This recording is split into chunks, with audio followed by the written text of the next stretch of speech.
Dari Gereja Sangga Kala Surabaya 1062 The Voice of Love. Shalom, selamat pagi kekasih Tuhan. Berjumpa kembali dengan saya Wahyu Widiawati dalam program Bincang Pagi edisi Jumat 24 Juli 2020. Apa kabar pagi hari ini kekasih Tuhan? Pagi yang luar biasa, hari baru, ada berkat baru, tapi juga ada tantangan baru. Dan itu bikin hidup kita lebih hidup ya. Bayangin kalau hidup ini gak ada tantangannya itu bosen ya. Tapi setiap tantangan butuh jurus yang berbeda untuk menghadapinya. Firman Tuhan sudah begitu lengkap memperlengkapi Anda dan saya, karena itu adalah buku kehidupan, buku petunjuk kehidupan. Dan program Bincang Pagi selalu mengajak kekasih Tuhan belajar bagaimana kita bersikap, bagaimana kita merespon terhadap sebuah situasi dan kondisi yang sedang kita hadapi hari-hari ini. Tujuannya kita semua praktek firman Tuhan ya, lewat belajar setiap pagi di program ini. Pagi hari ini Bapak Kuncoro Angkawijaya siap berbagi dengan Anda. Beliau ini seorang dosen, nggak tahu, beliau suka sekali dengan dunia pendidikan. Selamat pagi Pak Kuncoro. Pagi Bu. Apa kabar Pak? Puji Tuhan baik. Puji Tuhan. Tambah muda, kita nggak ketemu bertahun-tahun Pak ya? Yes, lumayan. Saya pikir sudah nggak mau lagi ke Sangkakala gitu. Tetap mau kok. Tetap mau Pak. Mengajar di dua tempat, mengajar mahasiswa, ini menjadi passionnya Bapak ya. Yes. Apa yang menarik dari mengajar mahasiswa menurut Bapak? Wah, kita nggak bisa jadi tua Bu. Nggak bisa jadi tua ya? Makanya awet Itu muda. rahasianya Bu. Kumpulnya sama orang-orang muda soalnya. Wow. Emang dari dulu cita-citanya pengen jadi dosen gitu atau bagaimana? Tidak, itu luar biasa itu cara Tuhan bekerja itu. Oh. Jadi dulu pengen jadi apa? Saya dulu itu pebisnis Bu.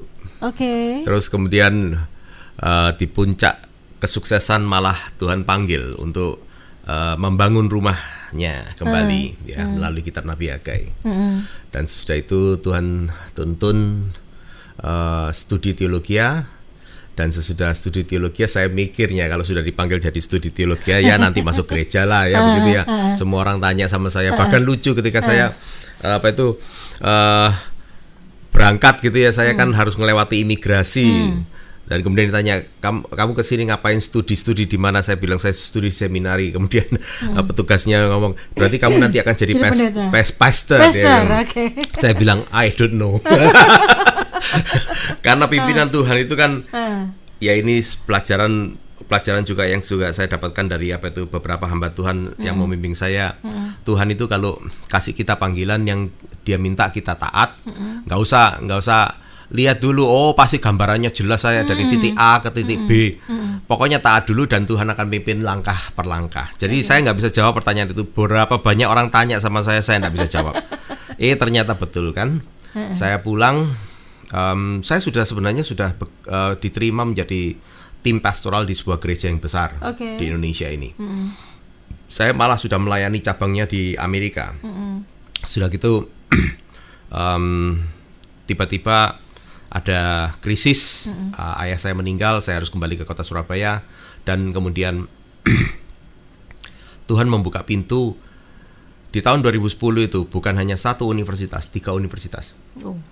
Langsung pada saat bersamaan. Ngajar langsung di situ? Iya, pada semester yang sama.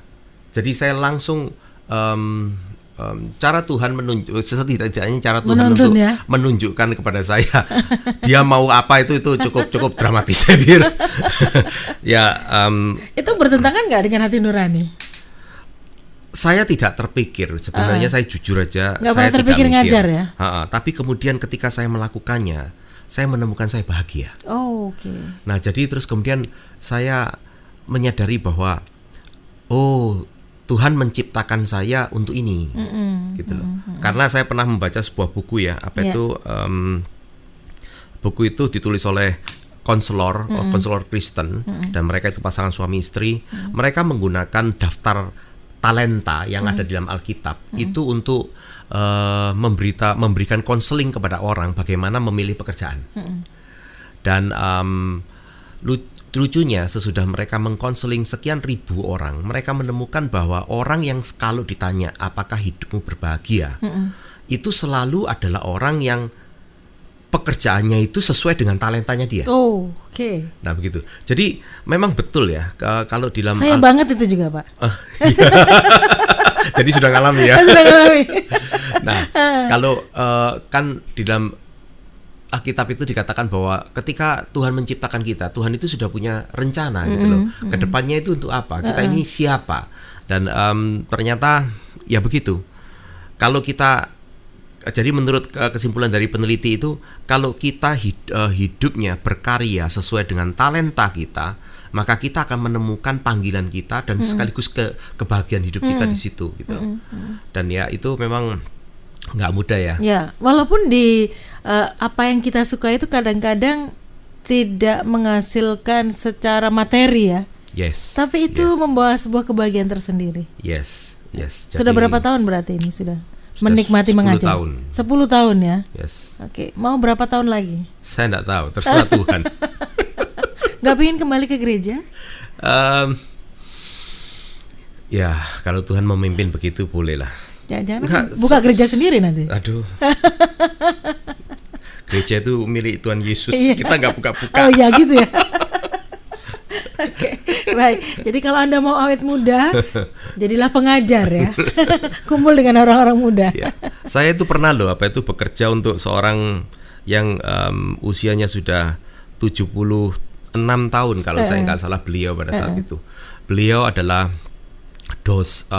bekas dekan atau boleh dikatakan dekan emeritus dari salah satu universitas Kristen yang ada di Indonesia ini. Itu kakek ya. Itu bisa naik tangga 7 lantai. Wow. Dan setiap kali ya kita bicara sama dia, dan memang dia sudah betul-betul kayak kakek, rambutnya putih segala macam gitu. Setiap kali kita bicara sama dia di dalam rapat gitu, dia yang bicara, kita yang ketawa. Oh. Jadi saya sampai kagum saya. Asik ya. Dan kemudian saya kira ya itu rahasianya terletak itu. Dia itu seumur hidupnya happy ya? Itu karena dia itu berkecimpung di kampus, jadi tampaknya gairah, semangat, energi, spirit dari anak-anak muda itu terus tertransfer. Betul. Dan selalu tidak ada kata emeritus atau pensiun ya. Betul. Untuk melayani Tuhan, Pak ya. Betul. Bisa ranah apa saja kita ambil ya. Betul. Oke. Baik, kekasih Tuhan. Kalau kita itu tahu tujuan kita dan menemukannya, itu Anda akan menjadi orang yang paling bahagia di muka bumi ini. Yes. Ya. Tapi itu nggak mudah ya. Nggak mudah. Tantangan ada, Pak ya. Pak Kuncoro juga ada tantangannya ya. Iya. Ya, luar biasa. Luar biasa. Saking luar biasanya sampai speechless gitu. Baik, Pak, ngomong-ngomong di masa pandemi begini tetap ngajar ya? Iya. Tapi sekarang kan media online, ya? Menggunakan online ya. Gimana? Enak mana? Online atau offline? Pasti butuh adaptasi. Jadi awal-awal pasti akan merasa wah ini kok tidak ribet seefektif. Ya? Kalau ribet sih enggak sih, karena ribet saya kan sudah biasa menggunakan teknologi. Online. Cuman tidak efektif. Kurang gitu loh, kurang kan karena kita enggak bisa kontak langsung dengan siswa kita dan kita enggak bisa bereaksi langsung melihat bagaimana reaksi mereka, wajah mereka, tubuh mereka dan segala macam. Nah, itu seringkali ya itu butuh adaptasi. Tapi kalau so far menikmati? Semakin kita belajar, semakin kita bisa kita melihat oke, sekarang kita harus berubah, beradaptasi. New norm ya. Iya. Oke. Baik, kekasih Tuhan, saya percaya setiap kekasih Tuhan yang mendengarkan pagi hari ini, Anda ingin menjadi orang-orang yang berbahagia karena Anda menemukan tujuan hidup Anda dan melakukan kehendak Tuhan dalam kehidupan kekasih Tuhan. Pagi hari ini Pak Kuncoro tertarik untuk mengangkat satu topik perbincangan, tujuan kita ada di dunia ini. Pak Kuncoro tadi kan menemukan passionnya itu secara istilahnya tidak sengaja dalam tanda petik ya. Nah, problemnya ada banyak orang yang tidak ketemu dengan momen tidak sengaja tadi, Pak. Jadi sampai hari ini tuh masih mencari-cari, saya ini tujuannya apa sih Tuhan ciptakan saya, begitu, Pak. Setuju, betul sekali itu. Banyak ya yang mengalami itu ya. Sangat banyak. Saya mengajar di ini kasus di UK Petra ya. UK Petra itu punya kurikulum yang sangat baik sekali berdasarkan kekristenan, dan kemudian mereka itu saya mengajar sebuah mata kuliah untuk semester yang lalu itu bernama etika profesi. Oke. Nah, mereka di sana Petra itu berusaha untuk mempersiapkan para mahasiswa sebelum mereka launch masuk ke dalam dunia. Jadi bagaimana nanti mereka menjadi profesional yang sungguh-sungguh profesional begitu ya.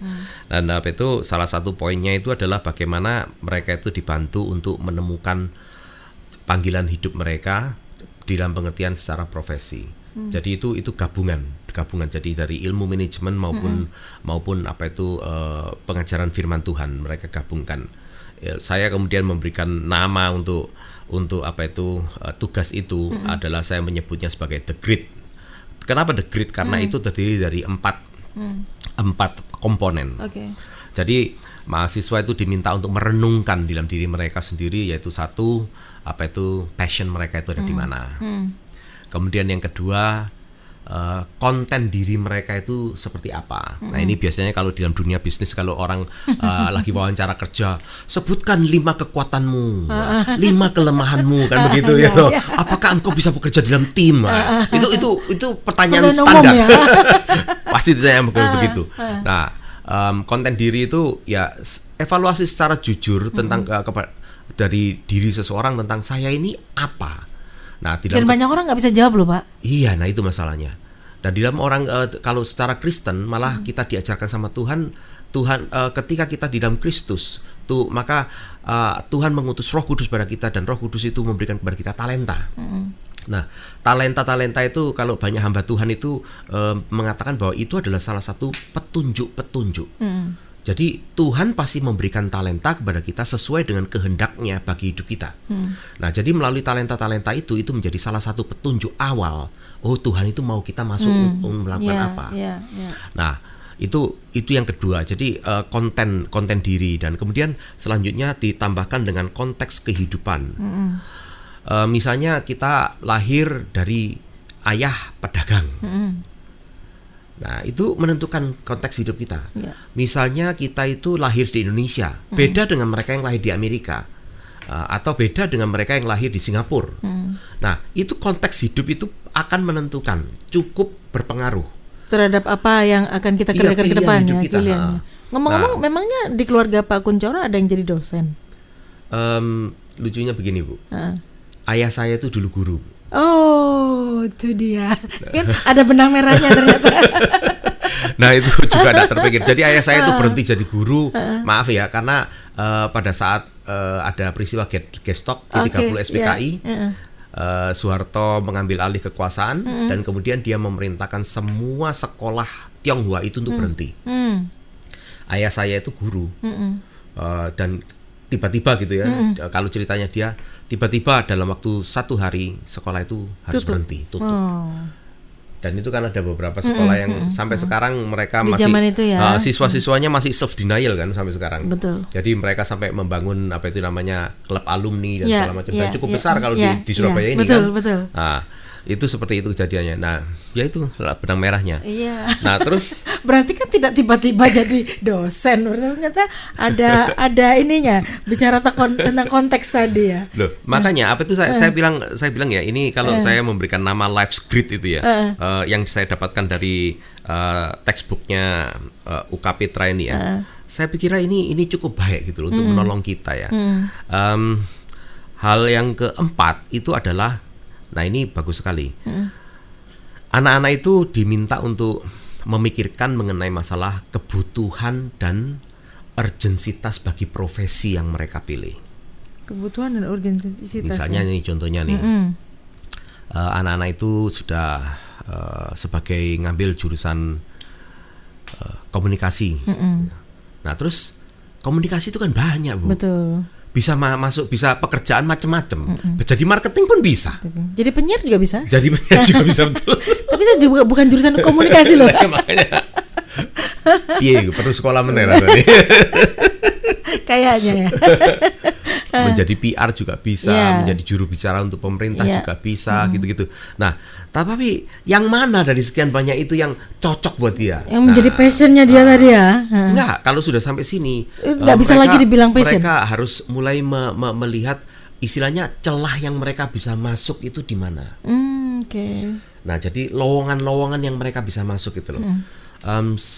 Seringkali ini juga suatu hikmat yang kita peroleh kalau ketika kita mengamati retorika misalnya di negara-negara yang sangat maju, negara-negara yang kaya itu ya.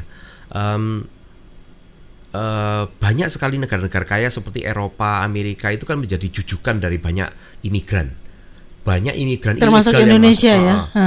Banyak imigran ilegal masuk ke situ. Kenapa? Karena mereka semua yakin bahwa kalau ke sana ekonomi lebih baik dan kemudian nanti anak-anaknya mereka itu jadi masa depannya lebih baik. Jadi banyak dari negara miskin, negara yang perang semua masuk ke situ. Nah, tetapi penduduk di sana itu selalu ngomong, ngapain kamu ke sini? Di sini ini hidup sudah susah. Nah, ini kan perspektif yang aneh gitu loh. Nah, tapi ternyata memang saya masih ingat sekali ada seorang pengamat dari Amerika itu yang berkata begini, banyak orang Amerika itu mengatakan bahwa tidak ada pekerjaan. Sebenarnya pekerjaan itu banyak. Yang bayar yang ada. Bukan. Apa Pak? Masalahnya itu bukan pekerjaan yang diinginkan warga Amerika. Iya. Nah makanya sampai ada jutawan itu yang dia menjadi jutawan karena melihat kalimat itu. Peluang itu ya. Jadi dia ini mengadakan TV show untuk pekerjaan-pekerjaan yang tidak diminati oleh orang Amerika. Jadi membersihkan apa itu itu gorong-gorong yang baunya luar biasa itu, membersihkan apa itu misalnya kandang babi itu. Itu kan pekerjaan-pekerjaan yang tidak mau. Remeh-temeh soalnya ya. Tapi padahal justru karena tidak ada yang mau mengerjakan, gajinya tinggi. Nah itu yang banyak orang tidak tahu. Makanya terus kemudian dia mengadakan show itu. Jadi dia keliling seluruh Amerika mencari pekerjaan-pekerjaan yang orang Amerika tidak mau kerja. Dan show-nya itu begitu sukses, dia menjadi milioner. Ini luar biasa ya. Itu berarti dia bisa melihat urgensi atau kebutuhan yang orang lain nggak lihat ya. Yes, gitu loh. Nah, saya kemarin sempat baca juga Pak. Konon katanya di Indonesia, bukan di Indonesia sih, di seluruh dunia, tukang las bawah laut itu Pak, gajinya besar. Luar biasa itu. Tukang las bawah laut. Itu luar biasa. tapi jarang yang mau. Iya, tapi itu sekolahnya juga luar biasa. Gitu Pak ya. Dan setahu saya itu risiko nyawa. Ya, itu. Tiba-tiba papasan sama hiu? Bukan itunya Bu. Karena faktor tekanan laut itu dan kemudian kadar oksigen Oke, jadi Mbak kalau ngajar asik ya kalau mahasiswa sudah dibekali seperti ini. Kalau ngajar seperti ini. Tetapi Bu diminta mereka dikasih keterangan seperti itu dan ketika mereka diminta dan itu menjadi tugas. Kita minta mereka melakukan self evaluation sambil mikir sesudah ini masa depan saya kayak apa gitu loh. Itu nilainya bagaimana itu Pak ya? Sulit nggak Pak? Sebenarnya tidak. Saya mencari clarity sebenarnya. Kan sudah dijelaskan poin-poinnya itu apa. Nah, kemudian apakah ketika mereka membuat evaluasi itu mereka mempertimbangkan poin-poin itu tidak? Dan kemudian yang kedua adalah clarity. Dan kemudian kalau saya yang ketiga yang sangat menentukan apakah mereka mendapatkan nilai utuh 100 atau tidak, itu adalah apakah mereka akhirnya bisa berkata, ya inilah bidang saya dan saya akan kerja di sini.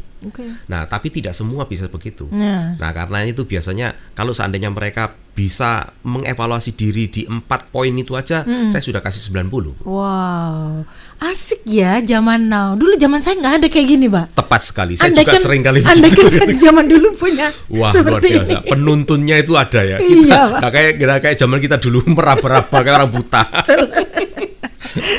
Saya ini latar belakang fakultas hukum malah. Sama jadi Bu Ayu, saya juga. Jadi kita ini orang kesasar ya? Iya, orang kesasar. Tapi jangan khawatir Bu. Minimum kalau dosen hukum saya itu di UNER dulu ngomong bahwa orang hukum itu pasti pintar bicara Bu. Gitu. Jadi bolehlah jadi penyiar. Tapi jangan salah, saya ketika kuliah hukum saya tuh pendiam, pemalu, nggak bisa ngomong. Coba bagaimana coba? Jauh kan? Kekasih Tuhan, hal-hal seperti ini mungkin familiar di telinga Anda. Anda rasanya iya ya, saya kok ya gitu ya. Gitu. Kekasih Tuhan, ada caranya. Ternyata firman Tuhan itu lengkap. Tadi Pak Kunchoro bilang itu di Alkitab sudah ada itu cara petunjuk-petunjuknya bagaimana kita menemukan tujuan kita hidup di dunia ini. Bagaimana cara menemukannya? Sabar dulu, kami akan perbincangkan poin-poin tersebut sesaat lagi. Dan tentu saja Anda mulai bisa bergabung bersama dengan kami ya. Telepon 0315046000 bisa Anda gunakan, SMS WA 0813 330 60000. Kami kembali ke ruang dengar Anda sesaat lagi.